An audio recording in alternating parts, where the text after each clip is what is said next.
Pernah kebayang nggak ada kurikulum sekolah yang fokusnya itu bukan ke angka atau hafalan, tapi ke sesuatu yang jauh lebih dasar, cinta? Nah, kali ini kita bakal bedah sebuah eksperimen pendidikan yang super berani dari Indonesia. Tujuannya bukan cuma mengubah cara kita belajar, tapi mengubah, ya bisa dibilang, jiwanya sistem pendidikan kita. Inovasi yang radikal kayak gini tentu aja nggak muncul tiba-tiba. Ini tuh sebenarnya jawaban untuk dua hal. Pertama, ada sebuah visi yang gede banget buat masa depan bangsa. Dan yang kedua, ada tantangan-tantangan nyata yang jujur aja bisa mengancam visi itu. Nah, semuanya itu berawal dari mimpi besar ini. Visi Indonesia Emas 2045. Tujuannya jelas ya, yaitu menciptakan SDM yang bisa bersaing di tingkat global. Tapi, ada tapinya nih. Ada satu syarat penting, generasi ini juga harus bermoral tinggi, berintegritas, dan tangguh. Pertanyaannya jadi, gimana caranya kita nyetak generasi yang paket lengkap kayak gitu? Sayangnya, perjalanan menuju visi besar itu nggak mulus. Ada rintangan yang serius banget. Kalau kita lihat di tingkat global, ada yang namanya dehumanisasi. Terus, di dalam negeri sendiri, intoleransi dan perundungan itu udah kayak penyakit di sekolah-sekolah kita. Nah, ini kan jadi dilema ya. Gimana caranya kita mau bangun gedung pencakar langit Indonesia emas kalau fondasinya aja retak?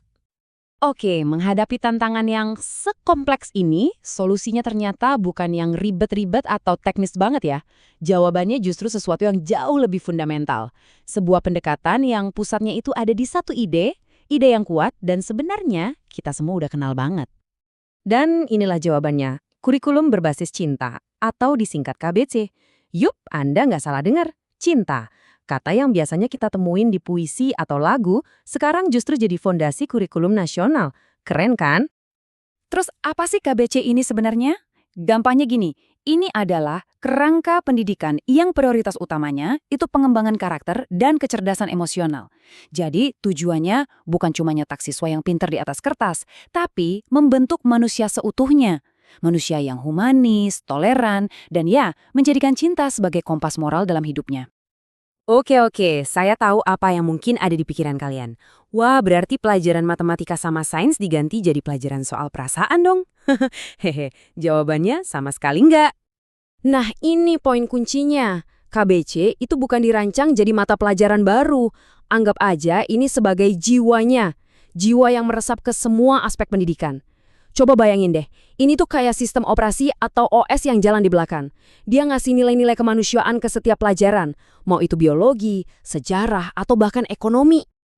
Oke, kita semua setuju ya, cinta tuh kan kata yang besar dan abstrak banget.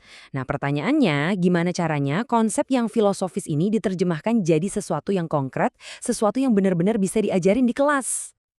Jadi kurikulum ini membedah konsep cinta jadi 6 bagian utama. Dan semuanya ini saling nyambung. Dimulai dari yang paling dasar, cinta kepada Tuhan dan Nabi. Terus masuk ke dalam diri, cinta sama diri sendiri. Dari situ, meluas keluar ke sesama manusia. Lalu lebih luas lagi, cinta pada bangsa. Dan akhirnya mencakup semuanya, cinta pada lingkungan. Jadi ini tuh kayak sebuah ekosistem cinta yang lengkap. Nah, biar konsep ini nggak cuma jadi teori di awang-awang, ada panduannya. Namanya 9K, 9 prinsip panduan. Isinya tuh hal-hal kayak keberagaman, kebersamaan, kejujuran, dan lain-lain. Anggap aja ini pilar-pilarnya, yang memastikan nilai-nilai tadi itu bukan cuma slogan, tapi benar-benar dihidupin di setiap interaksi di sekolah. Oke, teorinya kedengeran indah banget ya, tapi gimana prakteknya di lapangan? Nah, sekarang kita lihat yuk gimana konsep cinta ini diubah jadi aksi nyata sama para siswa. Kita mulai dari yang paling deket dulu ya, cinta kepada sesama manusia. Atau hubunas. Pertanyaannya, gimana sih cara ngajarin empati dan peduli biar nggak cuma jadi teori di buku pelajaran? Nah, ini dia prakteknya. Ini bukan cuma omong doang. Siswa itu diajak buat terjun langsung, misalnya jenguk teman yang sakit, berbagi makanan lewat program Jumat Berkah, sampai jadi tutor sebaya buat teman yang kesulitan belajar. Ini baru namanya cinta dalam aksi, bukan sekedar kata-kata. Dari hubungan antar manusia, KBC ini cakupannya meluas. Sekarang kita ngomongin cinta sama lingkungan, atau hubul bi'ah. Gimana caranya menanamkan rasa cinta dan tanggung jawab ke rumah kita bersama, ya planet bumi ini? Pendekatannya sekali lagi praktis banget. Siswa itu nggak cuma belajar teori ekologi, tapi mereka langsung melakukannya. mulai dari ngurusin program daur ulang, nanam pohon di sekitar sekolah, bahkan sampai bikin kebun hidroponik. Intinya mereka belajar jadi penjaga lingkungan, bukan sekedar penghuni. Dan yang terakhir, kita naik ke skala yang lebih besar lagi, cinta kepada bangsa, atau hubul watan.